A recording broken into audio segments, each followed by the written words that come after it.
something deeply concerning is underway.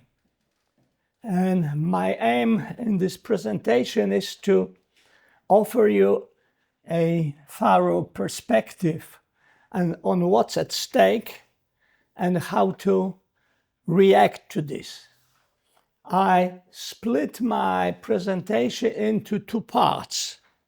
First one is of theoretical nature, and the second part is to be pragmatic.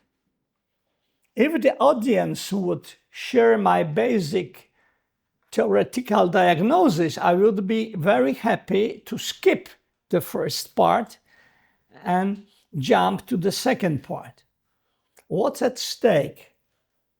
A huge civilizational process is underway, which I label as from tools to lords. And subtitle of my interpretation of our civilizational predicaments says that we try to understand what's the actual civilizational impact of various AI models and what resistance pathways to this we could took.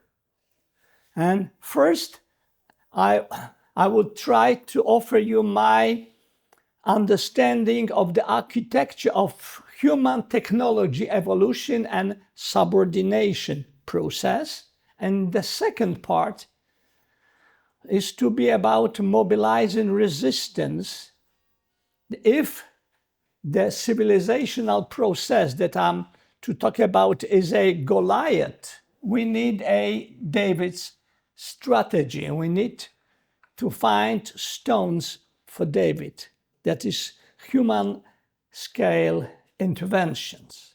Finally, I will deliver some discussion motives for audience and recommended literature. Part one, what's the TCFL model is about? I think that we can interpret whole history of mankind via four ideal types in Max Weber sense. The categories of tool, collaborator, friend, and lord. And the arrows demonstrate a transition from earlier stages to later stages. What this is about? This is a process from utility to domination. If we look at whole technological evolution of mankind, we say that we started to build simple tools.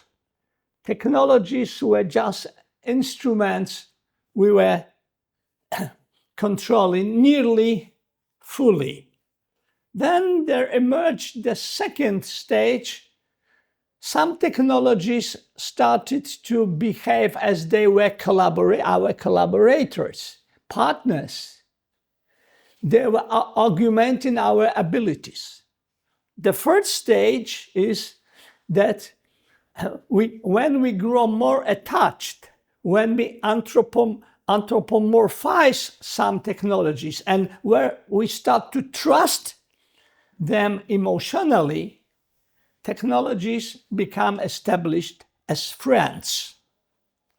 And the last, probably final stage is when some technologies, and possibly all technologies, start to dominate us. Our lives revolve around technology, and we obey its demands.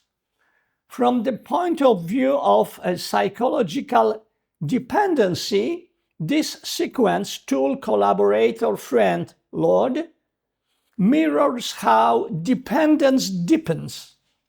What starts as optional utility becomes essential, then personal, and then controlling. And if I would try to elaborate the central question of the first part, the main points could be expressed in such a way. How does technology transition from sheer instrument to authority? Is humanity experiencing loss of cognitive sovereignty without largely noticing this process? I will try to show you that the digital revolution is probably the first major historical upheaval which actively hinders us from adequately diagnosing nature of this upheaval. And I would try to tell you what was a sort of threshold moment where we were starting to lose our control over technologies. What's the context? I'm not speaking today about any specific AI dangers. I'm talking about a deep systemic civilizational transformation. And I claim that we need to examine mixture of both spontaneous and designed factors in order to capture dynamic of the transformation. And only then, after delivering a sort of systemic diagnosis, we can recognize implications of the processes at stake for human flourishing. What's the overall structural pattern of this four-step process? To any stage, there is a separate relationship between the human and the technological. Tools are perceived as instruments. We are in control. When we treat earlier tools as collaborators, we behave in a cooperative manner and the agency is shared. When some technologies are perceived as friends, there emerges emotional approach, trust, and attachment. And when finally some technologies, not only AI models, appear as to be dominant, we become subordinated. Let's look at this TCFL process from the perspective of automation. Whole history of mankind could be rewritten via trying to understand automation processes. When initially automation begins as a straightforward instrument to reduce repetitive tasks, to speed up the period of realizing some of these tasks. Let's look at simple example: airport baggage trolley, conveyor belt, or spreadsheet micro. Humans are here in full control. We use automation as an extension of manual labor. Risk is minimal because tools are clearly subordinate to us. What changes when we move to this collaborator stage? Here, automation advances into systems that work alongside humans, and they augment also decision making, not only decision execution, but decision making. An example would be industrial robots on assembly lines or AI-assisted diagnostics in medicine. Human role changes, agency is shared, and human and machines co-produce outcomes. What's the risk here? Dependence begins. Humans adapt workflows to automation strengths. Let's move to stages 2 and 3. There, in the title of this slide, there is an obvious error. When we start subconsciously or consciously perceive our former instruments as friends, automation becomes trusted and personalized, becomes integrated into daily life. For example, recommendation engines that suggest us what movies are we to see on YouTube, what movies are we to see on Netflix.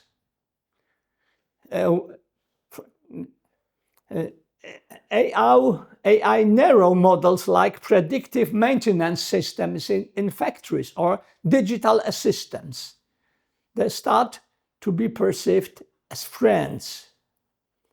There emerges emotional and cognitive reliance. Automation feels indispensable. It's difficult for us to imagine that we move back and take this heavy physical and emotional burdens of boring work. The main risk is anthropomorphization. Humans start to overtrust systems, ignoring their flaws. And now the final stage, dominant stage, when tools start to be our lords. Automation evolves into governing systems that dictate our behavior. An example, algorithmic management in gig work, like Uber drivers, automated trading system on stock markets, or smart city infrastructures. If you imagine a smart city, you would see that in this ecosystem, humans are a tiny element of the whole system. We are to fit into these systems. It's not that smart cities are to be compatible with humans. No, humans need to behave as compatible elements of smart cities. And the risk is loss of autonomy. Systems have measures to enforce our compliance, sometimes invisibly. And let's summarize again whole this process. When this is the stage of tool, technology is an external instrument, human agency is basically intact. I mean basically because even using simple stick or simple hammer, you can misuse it. You can make problems to you. But basically our superiority over tools is guaranteed. At the level of collaborator, there is a sort of mutual adaptation. Codependency emerges. At the level of friend, people feel emotionally attached to the instruments that we use. Anthropomorphization, it deepens. And now, important categorical, conceptual innovation. The lot stage has two phases. First is this algorithmic phase, and second one is theological phase. And in the algorithmic phase, humans make an epistemic surrender. We see that we don't understand what's going on. In recent months, a number of scholars and AI models creator openly declare we don't understand how operate the networks that we've built. That's open epistemic surrender, and what's more, the structural dependency is at stake. But there are also signs of the second theological phase, that there are movements or subconscious attitudes towards AI as a sort of new god, that means that one day, instead of scrutinizing how those models interact among themselves and with social environments, worship would replace scrutinizing. And if we would like to have an insight, what is the inner dynamic of this whole process, I would recommend reread again Marshall McLuhan and Neil Postman's observations based on the stage of TV. But it seems that their analysis was deep enough to capture both the dynamic of internet and spread of AI models. And let's move through these stages again. Tools are clearly subordinated to our intentions. Their utility is bounded to specific tasks. There are no universal tools. They are external to human identity. The tools don't interfere with our identity creation. And nearly full human agency is maintained. Analog tools are basically innocent here. Example is hammer, bow, steam engine, mechanical calculators, early computers, and first generation internet search engines. These search engines don't know our habits. They don't try to recognize our habit, not to mentioning influencing us. What appears at the second stage? Technology starts to participate in cognitive work. The mutual adaptation begins. There is a co-evolution of practices, and we are said that we are obliged to follow the modernization processes.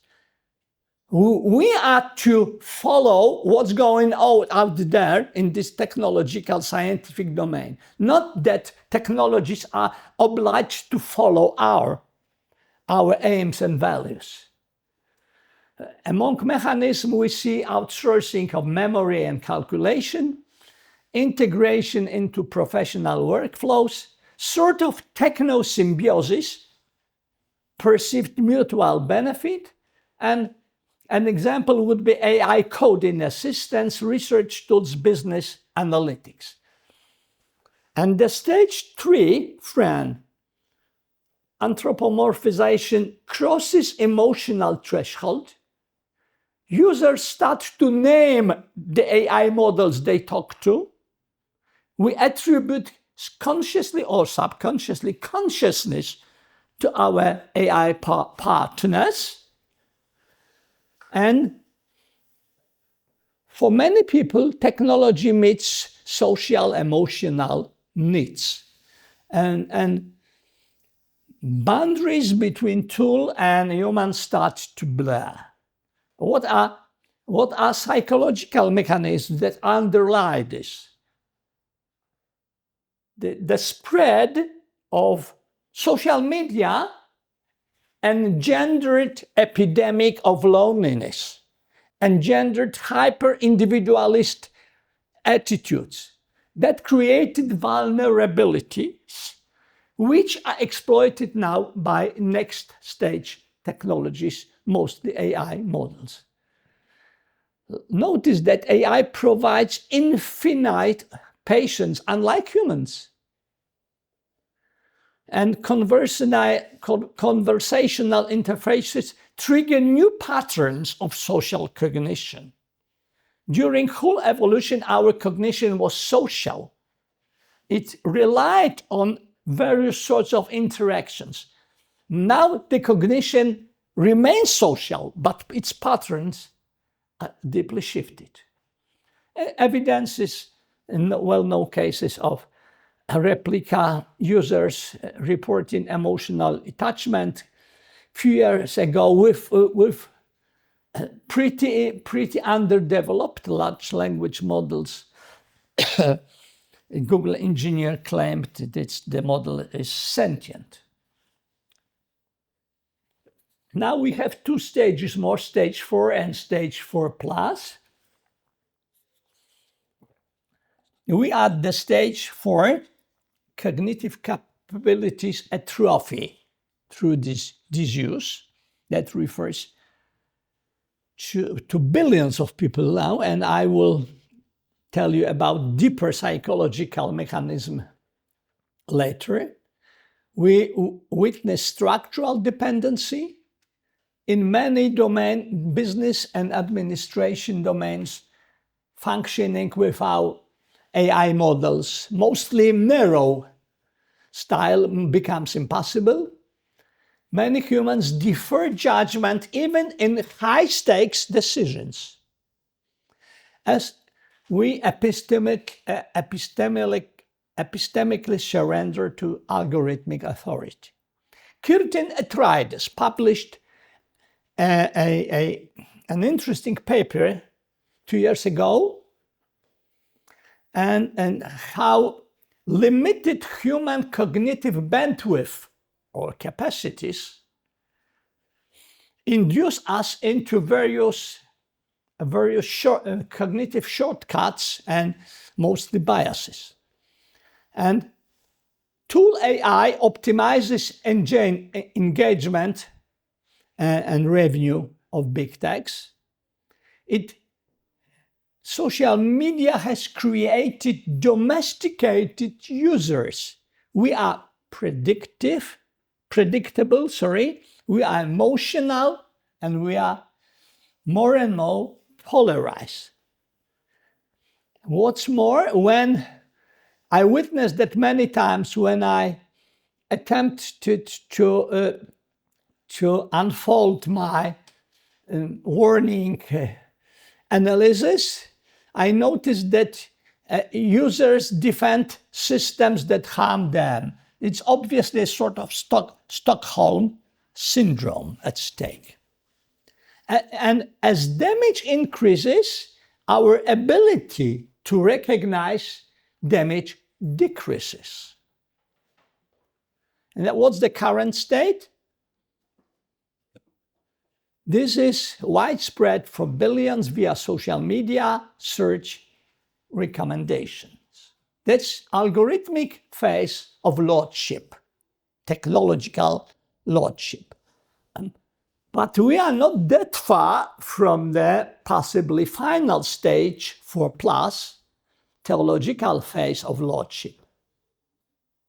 AI, this happens when AI is perceived as a divine revelation, when technological authority is sacralized, when questioning this becomes heresy, and what's not so far from today is a sort of complete inversion of creator-creation relationship. There is emerging evidence that this is not a science fiction story, that is a process that has already emerged. There is this trend, Way of Future Church, organized by Lewandowski, former Google engineer. You may read about this quite a lot. There is a research that from transhumanist ideologies may emerge the slow emerging AI worship.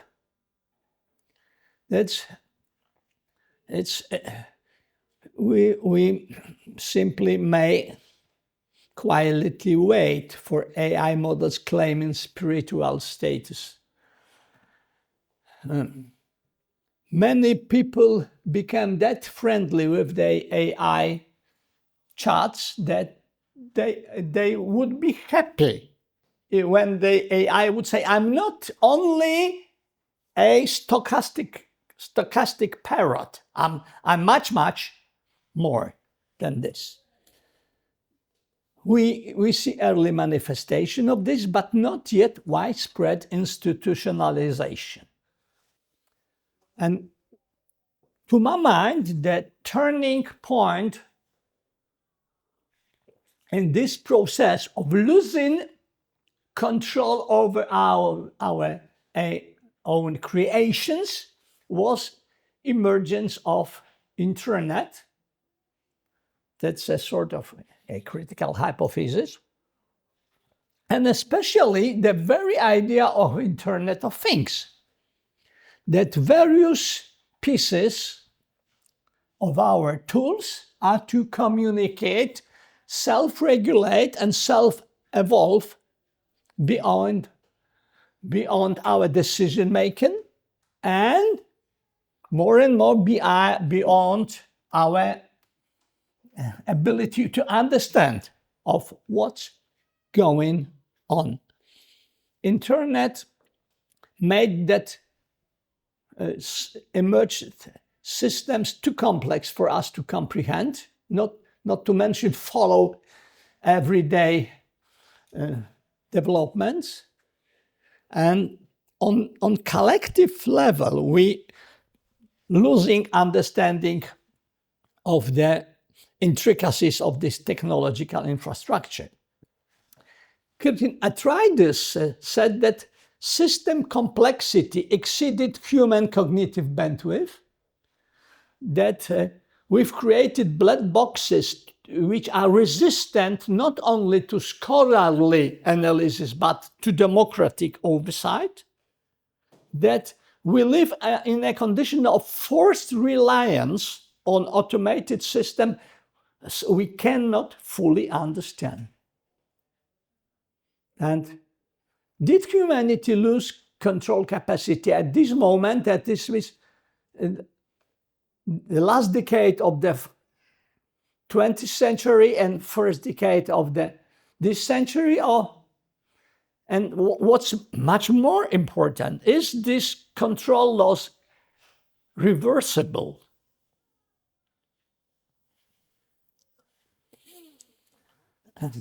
And in order to inject some empirical data in this whole process, in the way I try to reconstruct the dynamics of the whole civilizational process, let remind me well-known research results on consumption of TV and internet.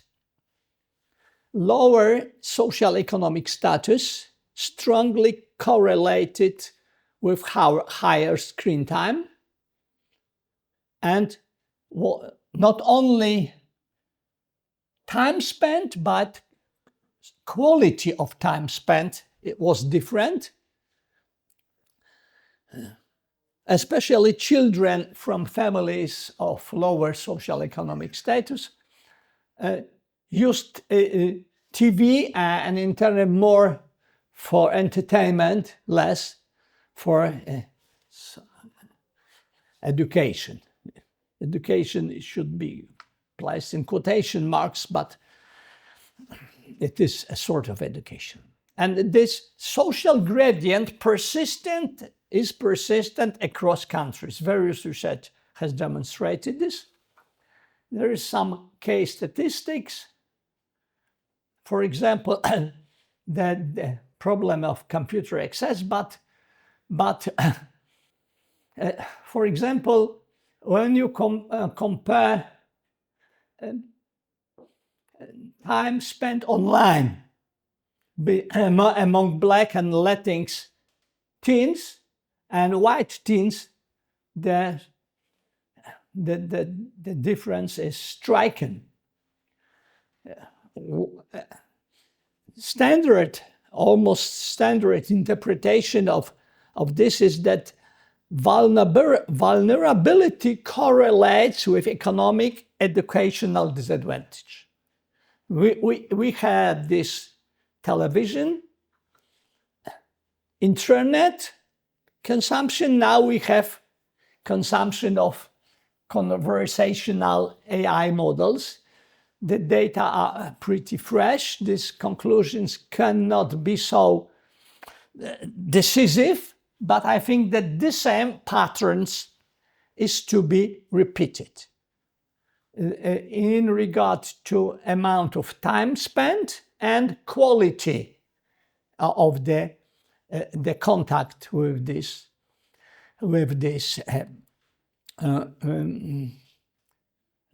so-called tools. This is an empirical input into this whole reconstruction. In order to properly understood the mechanisms of this civilizational process, which are underway now, I assume on a sort of social ontology that states that all social big processes, great upheavals, tendencies, are mixtures of two sorts of factors or layers of spontaneous processes that emerge and evolve spontaneously, and processes or events that are designed, pre-planned, and sometimes pretty carefully executed in the way they unfold. What are spontaneous elements in this whole transition from tool to lords? I would like you to understand properly how I perceive the architecture of Goliath. It's a combination of various determinisms.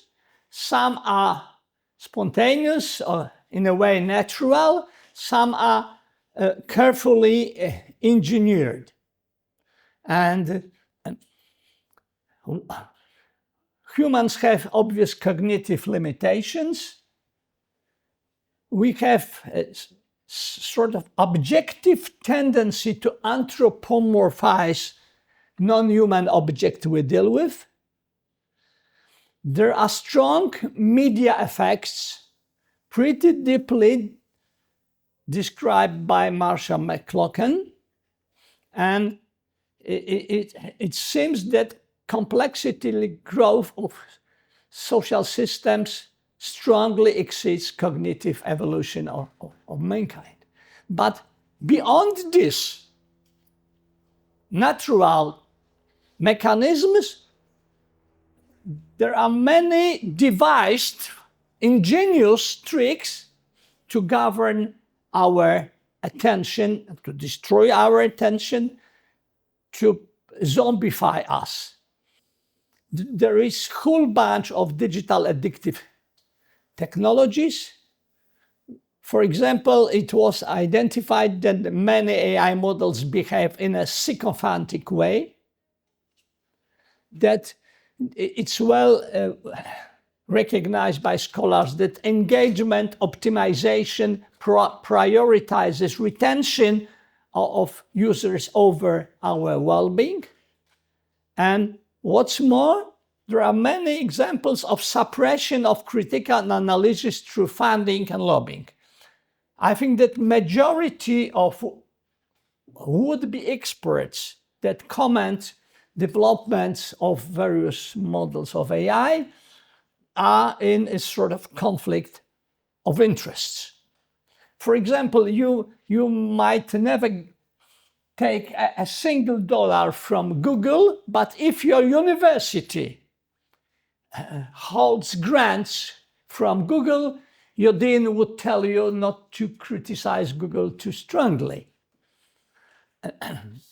And now I would like to focus you on a deeper level of destruction engendered by this whole tool, collaborator, friend, load process.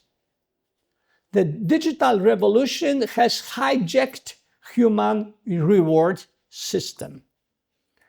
Digital revolution hasn't just changed how we work, communicate, and consume. Our minds have been rewired.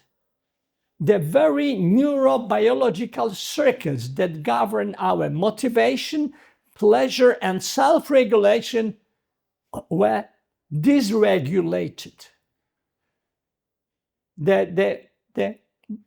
One of the key diagnoses of the present civilizational predicament would state that billions of people have dysregulated reward system. Unlike previous technological shift, this digital shift operates directly on the brain's dopaminergic reward pathways. That creates feedback loop that's difficult to escape and even harder to critique, because it alters the tools of critique themselves. How our reward system works. Our brain reward system is designed to reinforce behaviors that promote survival and well-being, like eating, social bonding, and exploration.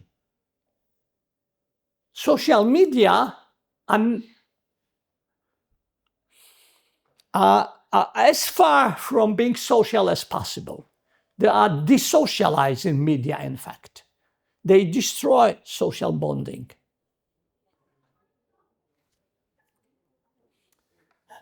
How this, our cognitive system, because when you hijack a reward system, you simultaneously hijack cognitive system via instant gratification, likes, notifications, messages, via method of variable rewards, Krillin feeds, loot boxes, algorithmic surprises, social validation, comments, shares, follower counts, likes, and so on. These stimuli mimic the structure of addictive substances, triggering dopamine surges that reinforce compulsive use. What are real-world manifestations of dysregulation of reward system? There is social media addiction. That's pretty well described by some scholars. There is gaming and infinite scrolling. There is reduced attention and emotional regulation. Studies show that excessive screen time correlates with reduced gray matter density in areas responsible for impulse control and emotional regulations. That means the more time you spend with your smartphone, the more susceptible you are to manipulation. We may speak about digital amnesia and motivation collapse. The brain begins to outsource memory and motivation to devices. Why remember facts or plan ahead when your phone does it for you? This undermines intrinsic motivation and long-term goal setting. What are other consequences of dysregulation of reward system? People with dysregulation reward system are more susceptible to reduced empathy, impulse buying, anhedonia, addiction to substance abuse, loneliness, depression, suicidal attempts, social manipulation, including populist demagoguery.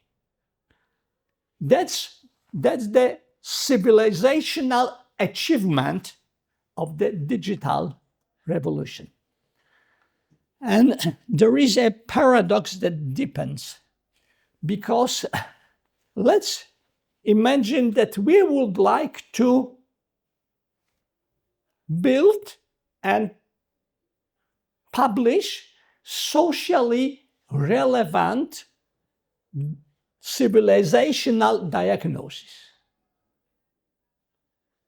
First, in order to build such a diagnosis, we would use tools delivered by the subject matter of our diagnosis. Second, trying to propagate this, our agency would be contradicted by big tech's agency. We are Davids, and they are Goliath. And digital revolution doesn't just change behavior, it reshapes the architecture of thought, making objective analysis increasingly elusive. The very tools we might use to analyze the impact of digital revolution on humans, that is critical thinking, sustained attention, emotional insight, all these tools are compromised by the digital environment.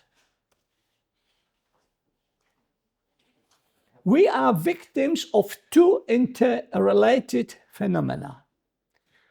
Beyond the dysregulation of the reward system, which engenders a neurobiological distortion, there operates the second factor, there operates the powerful ideology of techno-enthusiasm, which acts as a cultural blockage. What's techno-enthusiasm? It's close to technological solutionist, the notion of Eugene Morozov. In brief, techno-enthusiasm is uncritical celebration of technological innovation as an inherent social good. When we elaborate this a bit, this is an ideology which assumes that technological progress is inherently positive, self-justifying, and sufficient to solve complex social, cultural, and ecological problems. It's often accompanied by dismissal of risks, externalities, and ethical constraints. Techno-enthusiasm normalizes our complacencies and neutralizes criticism towards various digitalization processes, including excessive digitalization trends. How I understand in this perspective human flourishing? It's human flourishing this at stake. We are at the early stages of the lordship phase, and if it proceeds further, human well-being might be completely blocked. I use standard definition, composite definition that built up an Aristotelian eudaimonia, understanding of agency and autonomy, cognitive capacities, and what's crucial here, meaningful relationships, human-to-human connection. My understanding says that's indispensable condition for all these other human capacities, both practical, intellectual, emotional, and moral. And this process from tools to lordship threats our autonomy, our cognition, our relationships, our purpose. People with dysregulated reward system are not able to establish long-term aims and pursue them in a consistent fashion, because they are so addicted to myriad digital impulses that give them dopamine shots that they cannot cut off from all this.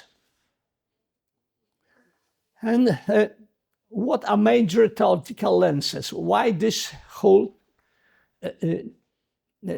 process from tools via collaborators, friends to lords happens?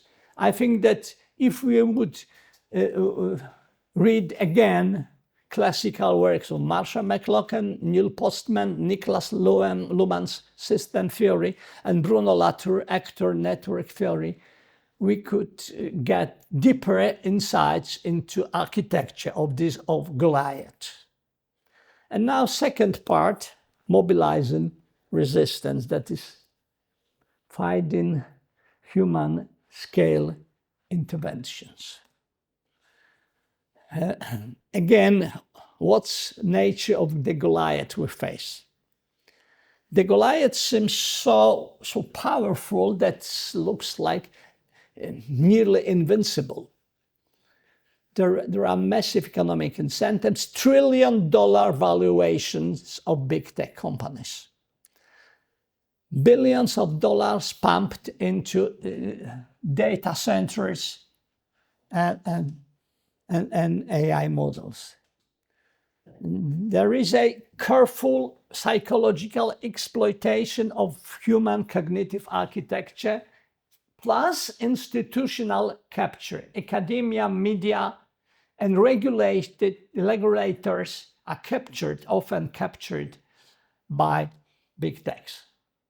There is cultural momentum toward technological solutionisms, and another factor that I didn't mention yet, geopolitical arms race.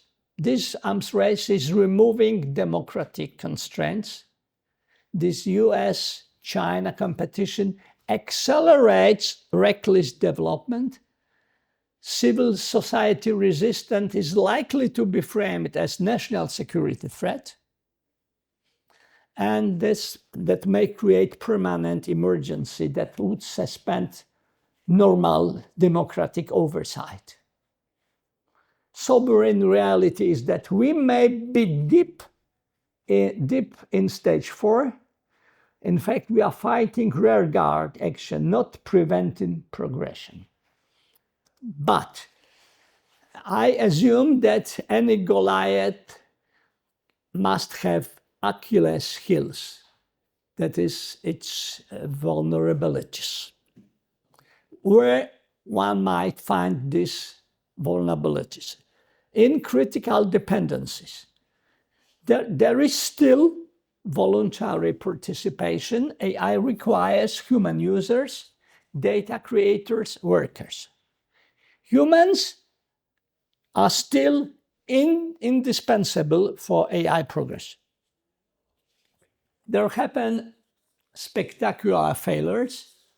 For example, yesterday it was revealed that probably Chinese hackers exploited anthropic model Claude to pursue successfully high-level hacking operations against business and institution and governmental entities. You may read about this. There is a rise in black box anxiety. There are some resource constraints, energy, chips, rare earth minerals. They create bottlenecks. There seems to appear sort of generational immunity. Parts of young people, groups have developed skepticism through exposure to AI failures.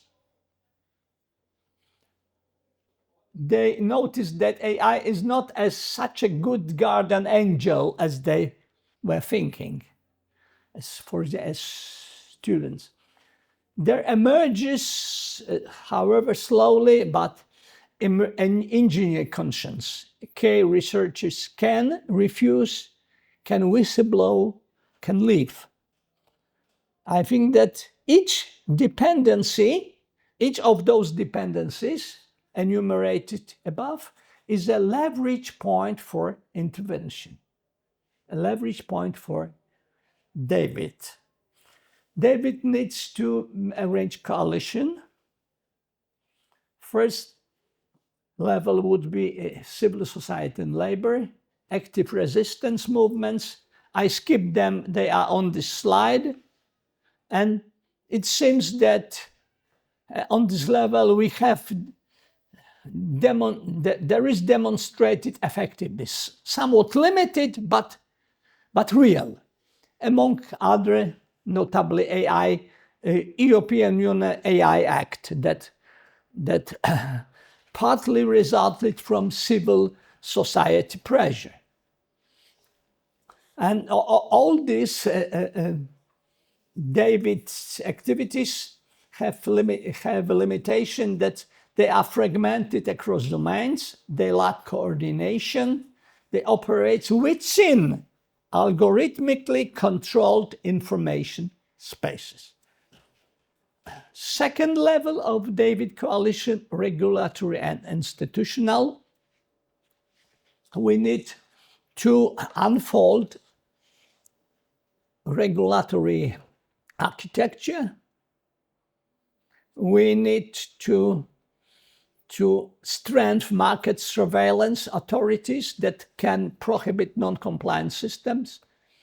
We should invoke fundamental rights protection mechanisms and standards for high-risk application. But the problem is that it's more and more difficult to recognize which applications are actually high risk we are not, because they evolve.